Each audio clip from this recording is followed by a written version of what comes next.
Hi friends, welcome back to Praganya home. இன்னைக்கு பாத்தீங்கன்னா ஒரு ஈவினிங் ரொட்டீன் தான் பார்க்க போறீங்க. இன்னைக்கு ஃபர்ஸ்ட் வந்து நான் வந்து பாலை வந்து நல்ல ஃபுல் க்ரீம் மில்க் வாங்கி நல்ல காய்ச்சி அதில் வந்து எந்த அளவுக்கு ஜீனி தேவையோ அந்த அளவுக்கு அந்த காய்ச்சி இறக்கின பிறகு அந்த ஜீனியையும் போட்டுட்டிங்கன்னா உங்களுக்கு அதிலேயே மெல்ட் ஆகிடும். இதெல்லாம் எதுக்கு சொல்கிறேன்னு பார்க்குறீங்களா? ரோஸ் மில்க் செய்யறதுக்கு தாங்க. ரோஸ் மில்க் செய்கிறது ரொம்ப ரொம்ப ஈஸி. அதுவும் இந்த மெத்தடில் செஞ்சு பார்த்தீங்கன்னா ரொம்ப ரொம்ப டேஸ்ட்டாக இருக்கும். எப்பொழுதுமே வந்து நீங்கள் ரோஸ் மில்க் செய்யறதுக்கு ஒரு 5 to 6 hours பிஃபோரே வந்து பாலை காய்ச்சி ஜீனி கலந்து ஃப்ரிட்ஜில் வச்சுட்டு அதுக்கு பிறகு எப்போ வந்து சர்வ் பண்ணுமோ அதுக்கு ஒரு 1 hour பிஃபோர் வந்து ரோஸ் மில்க்கு எசன்ஸ் ஊற்றுறதை காட்டிலும் ரோஸ் மில்க்கு ஸ்ரப்பு ஊற்றுனீங்கன்னா ரொம்ப ரொம்ப டேஸ்ட்டாக இருக்குது. ஏன்னா உங்களுக்கு எசன்ஸ் ஊற்றுனீங்கன்னா அந்த ரோஸ் மில்க் வந்து கொஞ்சம் ஒரு துவர்ப்பு தன்மை வருது. அதுவே வந்து இது மாதிரி ஸ்ரப்பு ஊற்றுனீங்கன்னா ரொம்ப ரொம்ப டேஸ்ட்டாக சூப்பராக இருக்குது. இன்றைக்கி வந்து என் ஃப்ரெண்டு ஃபேமிலி வராங்கன்ட்டு அவங்களுக்காகவும் பாப்பா ரொம்ப நாளாக வந்து ரோஸ் மில்க் கேட்டுட்டு இருந்தா அவளுக்காகவுமே தான் செய்யலாமேன்ட்டு எனக்கு மத்தியானம் இன்றைக்கி வந்து லன்ச் வந்து ரொம்ப ரொம்ப சிம்பிளாக இருந்ததுனால எப்பொழுதுமே வந்து நான் வந்து லன்ச் ஒர்க்கோ இல்லை ஏதோ ஒர்க்கு வந்து ஃப்ரீயாக இருந்ததுன்னா அந்த ஒர்க்கு அந்த டைமிங்கில் வந்து மற்ற பாப்பா கேட்குறது மற்ற ஒர்க்கெல்லாம் நான் செஞ்சுடுவேன். இது வந்து பாதாம் பிசின் வந்து இந்த ரோஸ் மில்கோட சேர்த்து சாப்பிடும்போது ரொம்ப ரொம்ப நல்லாயிருக்கும். மேலும் வந்து பாதாம் பிசின் சேர்க்கும் போது ரொம்ப ரொம்ப குளிர்ச்சியாகவும் உடம்புக்கு ரொம்ப நல்லது. அதனால் இது வந்து மொதல் நாளே நான் பாதாம் பிசின் ஊற வச்சது. இது வந்து ஊற வச்சு ஒரு 4 நாள் வரையிலும் நம்ம ஃப்ரிட்ஜில் வச்சு எந்த ஜூஸ்க்கு வேணாலும் இதை ஆட் பண்ணிக்கலாம். ரொம்ப நல்லாயிருக்கும். இப்போ மிக்ஸி ஜாரில் வந்து ரோஸ் மில்கை ஊற்றி அதிலேயே வந்து எந்த அளவுக்கு நிறைய பாதாம் பிசின் வேணும்னா நிறைய போட்டுக்கலாம். ஒரு சிலருக்கு வந்து பிடிக்கலைன்னா இதை வந்து ஸ்கிப் பண்ணிடலாம். அதை வந்து மிக்ஸி ஜாரில் போட்டு எல்லாத்தையும் பிளெண்ட் பண்ணால் இது கடையில் கிடைக்கிறாப்லையே வந்து இந்த மாதிரி நல்ல ஃப்ரூத்தியாக சூப்பராக கிடைக்கும். இப்போ வந்து சூப்பரான டேஸ்டியான ரோஸ் மில்க்கு ரெடி ஆகிடுச்சு. அடுத்து வந்து இது வந்து ரோஸ் மில்க் இந்த ஸ்ரப்பெல்லாம் ஊற்றி ஒரு 1/2 hour ஃப்ரிட்ஜில் வச்சுட்டு அதுக்கு பிறகு வந்து நம்ம சர்வ் பண்ணோன்னா சூப்பராக இருக்கும். இப்போ ரோஸ் மில்க் ரெடி ஆகிடுச்சு. இது பாப்பாவுக்காகவும் என் ஃப்ரெண்டுக்காகவும். அடுத்து இது யாருக்காகன்னு பார்த்தீங்கன்னா இது வந்து என் ஹஸ்பண்ட் வந்து ரொம்ப நாளாக கேட்டுட்ருக்குறாங்க குலோப்ஜாமுன் செஞ்சு கொடுன்னு. யூஸ்வலாகவே வந்து ஏதாவது வந்து தீபாவளி அல்லது வந்து பர்த்டே அது மாதிரி தான் நான் வந்து குலோப்ஜாமுன் செய்வேன். சரி இவங்க ரொம்ப நாளாக கேட்டுட்ருக்குறாங்க பாக்கெட் வாங்கிட்டு வந்திருந்தாங்க. எம்டிஆர் குலோப் ஜாமுன் தான் நான் எப்போதுமே யூஸ் பண்ணுவேன். அது ரொம்ப நல்லாயிருக்கும். ஈஸியாகவும் செஞ்சிடலாம். இந்த ஒரு சிலருக்கு பார்த்திங்கன்னா இது வந்து நல்ல விரிசல்லாம் விடும். இது வந்து குலோப் ஜாமுன் எப்படி பர்ஃபெக்டாக செய்யணுங்கிறது உங்களுக்கு தெரிஞ்சுக்கணுன்னா நம்ம சேனலில் ஆல்ரெடி நான் வந்து இந்த வீடியோ போஸ்ட் பண்ணியிருக்கிறேன். அதோட லிங்க் நான் டிஸ்கிரிப்ஷனில் கொடுக்குறேன். நீங்கள் போய் செக் பண்ணி பாருங்கள். ரொம்ப ரொம்ப ஈஸியாக செஞ்சிடலாம். இப்போ ஒரு 1/2 hour வந்து குலோப் ஜாமுன் 2 பேக்கெட்டு போட்டாச்சு. சூப்பராக ரெடி ஆகிடுச்சு. அப்புறம் கொஞ்சம் ஆயில் இருந்ததுன்ட்டு அதை வந்து ஒரு வேறு எண்ணெய் சட்டியில் கொஞ்சோண்டு ஆயில் மட்டும் எடுத்து பாப்பாவுக்காக ரோஸ் மில்க்கும் ஆனியன் ரிங்கும் ரெடி ஆகிட்டுருக்கு. ஆனியன் ரிங் வந்து பஜ்ஜி மிக்ஸில் ஈஸியாக டிப் பண்ணி அழகாக செஞ்சிடலாம். இதோட டொமேட்டோ கெச்சப் வச்சு சர்வ் பண்ணோன்னா ரொம்ப ரொம்ப டேஸ்ட்டாகவும் க்ரன்ச்சியாகவும் இருக்கும். இது வந்து ஒரு ஈவினிங் டைமிங்கில் வந்து ஒரு 5 நிமிஷத்தில் இந்த ஆனியன் ரிங்ஸ் செஞ்சிடலாம்.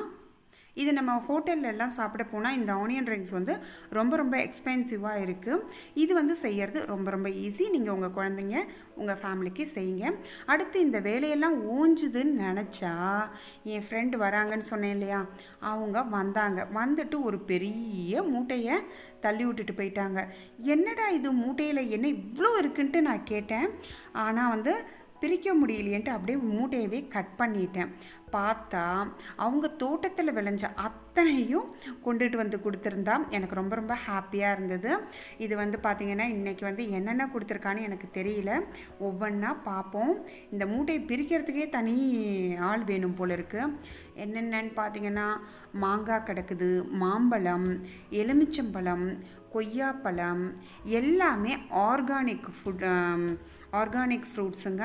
நிலக்கடலை வந்து அவங்க தோட்டத்திலேயே வந்து விளையுது. அதனால் அதுலேருந்து எடுத்த செக்கு கடலெண்ணெய் இது எல்லாமே வந்து கொண்டு வந்து கொடுத்துருந்தான். அப்புறமா வந்து ஒரு 15 தேங்காய் மாதிரி இருக்கும், இதெல்லாமே கொடுத்துருந்தான்.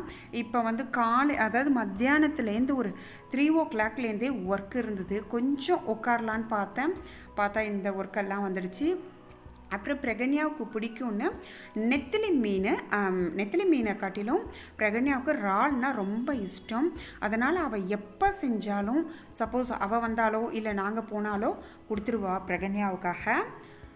இப்போ பார்த்திங்கன்னா இந்த பொருள்லாம் எடுத்து முதல்ல தனியாக வச்சு அதெல்லாம் வந்து இது மாதிரி வந்து ஃபஸ்ட்டு அசம்பிள் பண்ணிவிட்டு அதுக்கு பிறகு தான் நான் டின்னரே வந்து ஸ்டார்ட் பண்ணணுன்னு இருக்கிறேன். அவங்க வந்து ஸ்நாக்ஸ் எல்லாம் சாப்பிட்டுட்டு போயிட்டாங்க. அது வரையிலும் நான் வந்து மூட்டையவே பிரிக்கலை, ஏன்னா பிரித்தா டென்ஷன் ஆகிடும், இதெல்லாம் எடுத்து வைக்கணுங்கிறாப்புல. அதனால் அவங்க வந்துட்டு போன பிறகு எலுமிச்சம்பழம்லாம் வந்து பார்த்திங்கன்னா 2 மாதம் ஆனாலும் வீணாக போகாது. இப்படி ஸ்டோர் பண்ணி பார்த்திங்கன்னா ஆல்ரெடி நான் வந்து டிப்ஸ் வீடியோவில் இதை நான் ஷேர் பண்ணியிருக்கிறேன். இது வந்து பார்த்திங்கன்னா ஒரு மாதத்துக்கு மேலே இருக்கும்.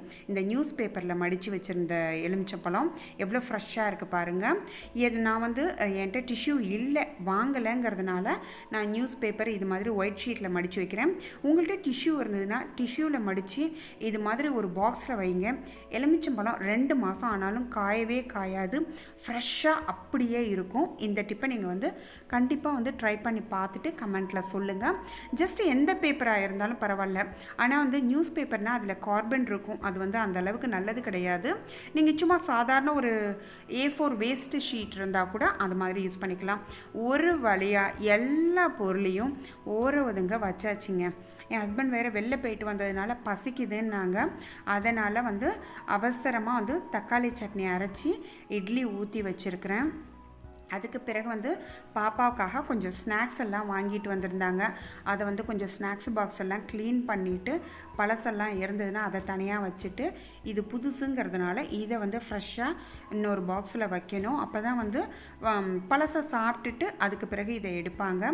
எல்லாத்தையும் ஒன்றா போட்டால் புதுசாக இருக்கிறத எடுத்துட்டு அதுக்கு பிறகு பழசு அப்படியே வேஸ்ட்டாக போயிடும்னு நான் இது மாதிரி வைக்கிறது. இப்போ வந்து ஆல்மோஸ்ட் எல்லா ஒர்க்கும் முடிச்சாச்சு. இட்லியும் பார்த்தா இட்லி சுட்டாச்சு.